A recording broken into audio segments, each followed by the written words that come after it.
யாரை நம்புறதுனே தெரியல தாசனா அப்படிங்கிற மாதிரி ஒரு விஷயம் தான் நடந்துகிட்ருக்கு.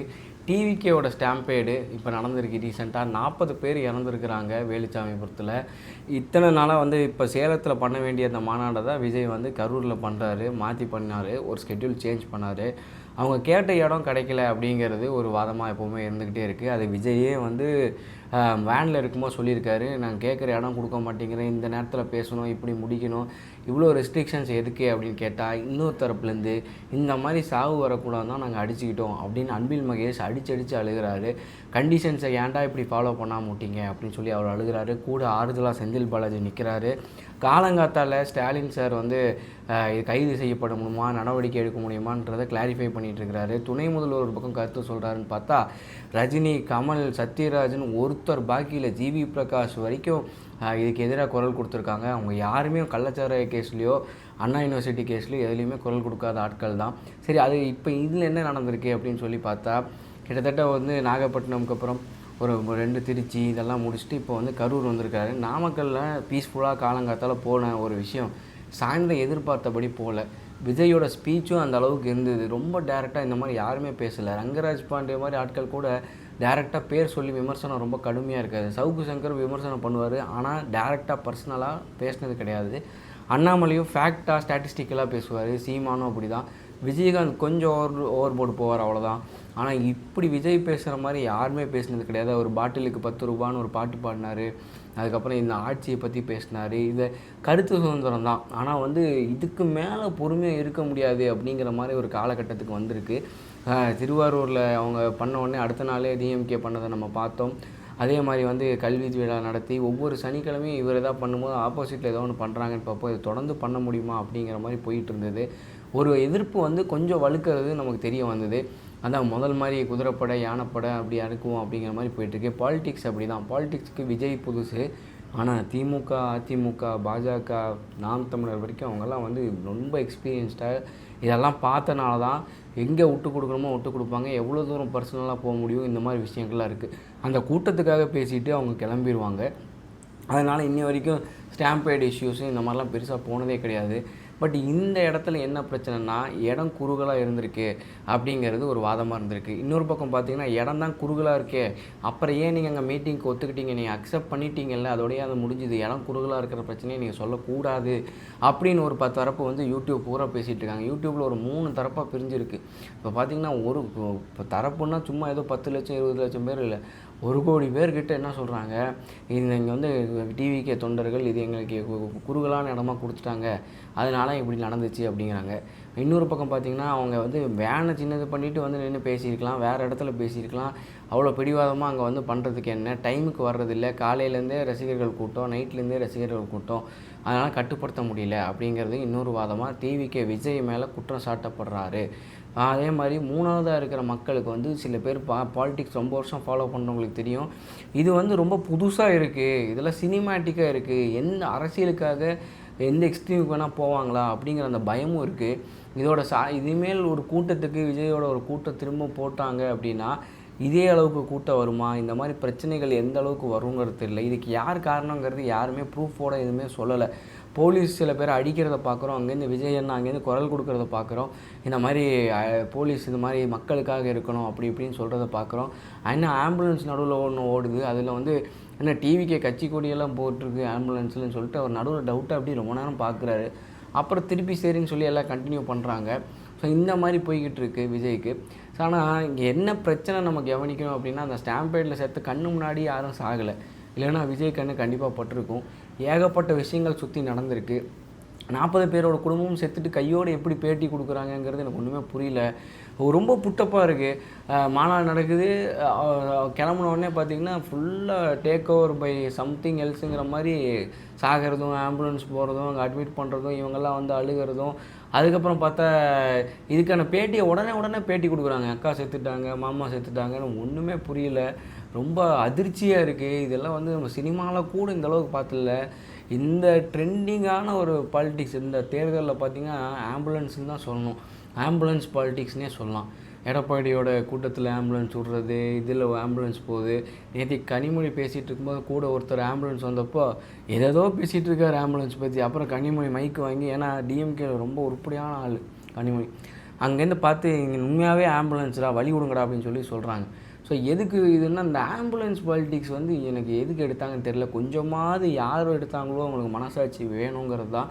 இந்த நேரத்தில் விஜய் என்ன தான் பண்ண போகிறாரு? அரெஸ்ட் பண்ணப்படுவாரான்னு நிறைய பேர் கேட்குறாங்க. அரெஸ்ட் பண்ணால் அது எப்படி இருக்கும்னு தெரியல. ஆனால் வலுத்திருக்கு. கிட்டத்தட்ட எலெக்ஷன் வரதுக்கு ஒரு 6 மாதம் இருக்கிறதுக்கு முன்னாடி இவ்வளோ ஸ்ட்ராங்கான ஒரு பாலிட்டிக்ஸ் நடந்துகிட்ருக்கு. ஒன்று டிஎம்கே, இன்னொன்று டிவிகேன்னு சொல்லிகிட்டே இருந்தார். அந்த மாதிரி இதோட ரைவலரியோட உச்சக்கட்டம் மாதிரி இருக்குது. ஏன்னா வந்து ஒரு பக்கம் பார்த்திங்கன்னா, ஆமாம் செத்துட்டா அதுக்கு எங்கள் ஊர் தொகுதி நான் தானே நிற்கிறோன்னு செந்தில் பாலாஜி சொல்கிறாங்க திமுக தரப்பு. இன்னொரு பக்கம் அன்பில் மகேஷ் அழுகிறாரு, ஸ்டாலின் பேசுகிறாரு, உதயநிதி பேசுகிறாரு. இவங்கெல்லாம் வந்து இதுக்கு முன்னாடி கள்ளச்சாராய கேஸப்போ இத்தனை தடவை கேட்டாங்களே ப்ரெஸ் மீட்டில், அதுவும் உயிர் தானே, அப்படின்னா யாரும் ரெஸ்பாண்ட் பண்ணலையே. ஆளுக்கு 10 லட்சம் கொடுத்தாங்களே கவர்மெண்ட்டில். இப்போ தளபதி கரூர் போய் விசிட் பண்ணுறதா சில தகவல்கள்லாம் வந்திருக்கு. அது எந்த அளவுக்கு ஏன் கரூரில் நிற்கிறேன்னு சில பேர் கேட்குறாங்க. அப்போ தப்பிச்சு பொழைச்சி ஓடிட்டார் தளபதி அப்படிங்கிறாங்க. யோசிச்சு பாருங்கள், அவ்வளோ பெரிய விஷயம் நடந்திருக்கு. அது அவர் வந்தனால தான், கூட்டத்தினால தான் நடந்துச்சு அப்படிங்கிறாங்க. திருப்பியும் அதே மாதிரி அவர் போகும்போது அதே கூட்டம் ஃபாலோ ஆகி இன்னொரு பிரச்சனை வந்துச்சுன்னா இது போய்கிட்டே இருக்கும். இதுக்கு எண்டே இருக்காது. பட் இதுக்கெல்லாம் வந்து சோலோவாக தனியால் எப்படி ரிப்ளை பண்ண போகிறான்னு தெரியல. ஒட்டுமொட்ட திரைத்துறையுமே விஜய்க்கு ஆப்போசிட்டாக நிற்கிறது நம்ம பார்க்குறோம். ஆனால் on the other hand Edappadi மாதிரி ஆட்கள் ஆதரவு தெரிவிச்சிருக்காங்க. சீமான் ஆதரவு தெரிவிச்சிருக்காரு, அண்ணாமலை ஆதரவு தெரிவிச்சிருக்காரு, சவுக்கு சங்கர் ஆதரவு தெரிவிச்சிருக்காரு. நிறைய பேர் ஆதரவு தெரிவிச்சிட்டு வராங்க விஜய்க்கு. இந்த சைடு பார்த்திங்கன்னா இந்த திரைத்துறையில் அஜித்தை தவிர எல்லாருமே எதிர்ப்பு கண்டனங்களை பதிவு பண்ணியிருக்காங்க. கார்த்திக் சுப்பராஜ் உட்பட. வேறு வழி இல்லையா, இல்லை எதனால் இவங்கெல்லாம் இப்படியெல்லாம் பிஹேவ் பண்ணுறாங்கங்கிறது ரொம்ப அமானுஷ்யமாகவும் ஆச்சரியமாகவும் இருக்குது. இது அத்தனையும் தளபதி சிங்கிள் ஹேண்டடாக எப்படி ஹேண்டில் பண்ண போகிறான்னு தெரியல. இங்கே கொஞ்ச நாளாக அந்த புசியானந்த வேறு காணும், எங்கே போனார் என்ன ஏது ஒன்றும் தெரியல. பட் இவ்வளோ பெரிய அசம்பாவிதம் நடந்திருக்கு அப்படின்னா இதை தாண்டி ஒரு கூட்டம் போட்டு அந்த கூட்டம் சேர்ந்து நீட்டாக இதுக்கப்புறம் தொடர்ந்து நடக்குமா, இல்லை பயப்படாமல் மக்கள் வருவாங்களா அப்படிங்கிறதெல்லாம் ரொம்ப ஆச்சரியமாக இருக்குது. விஜய் நினைக்கும் போது நம்மளால் சின்ன ப்ரெஷர் வீட்டில் சின்ன சின்ன பிரச்சனைகளே ஹேண்டில் பண்ண முடியல. ஓவராலாக ஒரு 4 பேர் சேர்ந்து நம்மளை டார்கெட் பண்ணால் எப்படி இருக்கும், ரொம்ப மோசமாக இருக்கும். பட் ஏன்னா இந்த தடவை வந்து இந்த அளவுக்கு ஒரு சுற்றி இவ்வளோ பெரிய ப்ரெஷரை வந்து ஹேண்டில் பண்ணி பாலிடிக்ஸ்னால் அப்படி தான் இருக்கும். சிஎம் பதவி சும்மா கிடச்சிடாது. எந்த ஒரு வேலையும் எந்த ஒரு பணமும் எதுவுமே நமக்கு சும்மா கிடச்சிடாது. உழைக்கணும், அஜித் சொன்ன மாதிரி. ஆனால் இதுக்கு வந்து எவ்வளோ என்ன பண்ண போகிறாங்கன்னு தெரியல. அதை மீறி அவங்க வந்து ஆட்சிக்கே வரணும்னு ட்ரை பண்ணாலும் வந்தாலும் எதிர்கட்சியாக அவங்களெல்லாம் தாக்கு பிடிக்க முடியுமா அப்படிங்கிறதும் நமக்கு ரொம்ப ஆச்சரியமாக இருக்குது. ரொம்ப புதுசாக இருக்குது. இதெல்லாம் சினிமாவில் தான் பார்த்துருக்கேன். இப்போ இதில் ரியலில் பார்க்குறோம். டெய்லி கண்டினியூஸாக நியூஸ் பார்த்துட்டே இருக்கோம். ஏதோ புது தகவல் வருதா, இத்தனை பேர் எப்படி செத்தாங்க. சில பேர் சொல்கிறாங்க இங்கே ஆல்ரெடி பாடியெல்லாம் கொண்டு வந்து போட்டு போயிட்டாங்க, அந்த ஆம்புலன்ஸ் எதுக்கு வந்தது.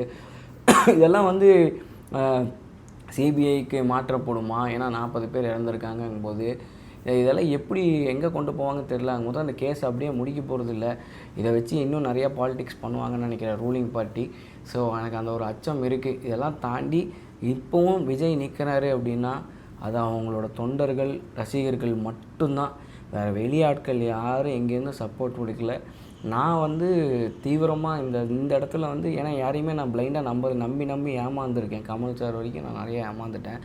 ஸோ இப்போவும் வந்து விஜய் இப்படி பார்த்துட்ருக்கோம். ஏமாத்துனா நம்ம ஏமாந்து போகிறது ஒன்றும் புதுசு இல்லை. பட் ஒரு வேளை நல்லது செஞ்சால் வெயிட் பண்ணி பார்க்கலாம் அப்படிங்கிறது தான். ஸோ இந்த மாதிரி தருணத்தில் விஜயோட நிற்க வேண்டிய கட்டாயத்தில் அவங்க ரசிகர்கள் இருக்காங்க. இதுதான் பலம் காட்டுற இடம். ஸோ அவர் கூட எவ்வளோ ஸ்ட்ராங்காக நிற்கிறோங்கிறது ரொம்ப முக்கியம். ஸோ டிவிகேக்கு இந்த இடத்துல நான் வந்து ஸ்ட்ராங்காக வந்து விஜய்க்கு சப்போர்ட்டாக நிற்கிறேன். ஏன்னா அவர் ஒன்றும் பண்ணிட முடியாது. எத்தனை தடவை தான் சொல்கிறது, மரத்து மேலே ஏறாத, அதை பண்ணாத, இது பண்ணாதுன்னு கேட்குறது இல்லை.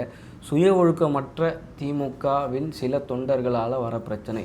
நிறையா படித்தவங்க இருக்காங்க, நிறையா சுய ஒழுக்கத்தோட ஆட்கள் இருக்காங்க. ஆனால் சில பேர் வந்து விஜயை பார்க்கணுங்கிறக்க வெறித்தனமாக லீவ் போட்டு ஸ்கூல்லலாம் நைட்லேருந்தே வந்து உட்காந்துட்டு இந்த மாதிரி ஆட்களை வச்சு அவர் எப்படி அரசியல் பண்ணி அவர் ஜெயிக்க முடியும்னு நினைக்கிறீங்க அப்படிங்கிறதையும் யோசிக்கணும். கொஞ்சம் சுய ஒழுக்கம் தேவை. எல்லா கட்சியும் பண்ணுறதா நீங்களும் பண்ணுறீங்கன்னா கொள்கைகளும் எல்லா கட்சிக்கும் இருக்கிற அதே கொள்கை தான் இவரும் சொல்லியிருக்காரு. அதே பெரியார், அதே அம்பேத்கர், அதே பரந்தூர் விமான நிலையம், நீட் எக்ஸாம் எல்லாம் அதே தான். இதை தாண்டி புதுசாக விஜய் தான் புதுசே தவிர அந்த கொள்கையோ அவர் சொல்கிற கருத்தோ எதுவும் புதுசு கிடையாது. ஸோ அப்போ தொண்டர்களாவது புதுசாக நடந்துக்கணும். கொஞ்சம் டீசெண்டாக கொஞ்சம் நிற்கிறது, எல்லாத்துலேயுமே வந்து அந்த ஸ்பேஸ் விட்டு இருக்கிற இடத்துக்கு தகுந்த மாதிரி நடந்துக்கிட்டோம் அப்படின்னா. ஏன்னா சுற்றி எல்லோரும் பார்த்துட்ருக்காங்க உங்களை. இவங்கள பார்த்து தான் வந்து நாளைக்கு இவங்க ஆட்சிக்கு வந்தால் நீ என்னென்ன பண்ணுவாங்க அப்படிங்கிற பயம் வரும். சில பேர் வந்து ஆப்போசிட்டில் வந்து சைட்லேருந்து பல வேலைகள் பண்ணலாம், எங்கள் கடையை அடிச்சு நொறுக்கிட்டாங்க அது இதுன்னு, அதெல்லாம் பாலிடிக்ஸ். எது உண்மை பொய்ங்கிறது சோஷியல் மீடியாவுக்கு தெரியவே தெரியாது. நம்ம வீடியோவில் பார்க்குறோம், எது உண்மை பொய்ங்கிறது தெரியாது. நிறைய எது மெஜாரிட்டியாக வருதோ அதை மக்கள் நம்பிடுவாங்க, பொதுமக்கள் கண்மூடித்தனமாக. விஜய் அப்பாவின்னு 1000 வீடியோ வந்தாலும் ஒரு 10 வீடியோ இவங்க அடித்து உடைச்ச மாதிரி இந்த கட்சிக்காரங்க துண்டை போட்டு உடைச்சாங்கன்னா அவங்க கட்சிக்காரங்களா தொண்டர்களா அதெல்லாம் ஒன்றுமே தெரியாது, ஆபத்து தான் வரும்.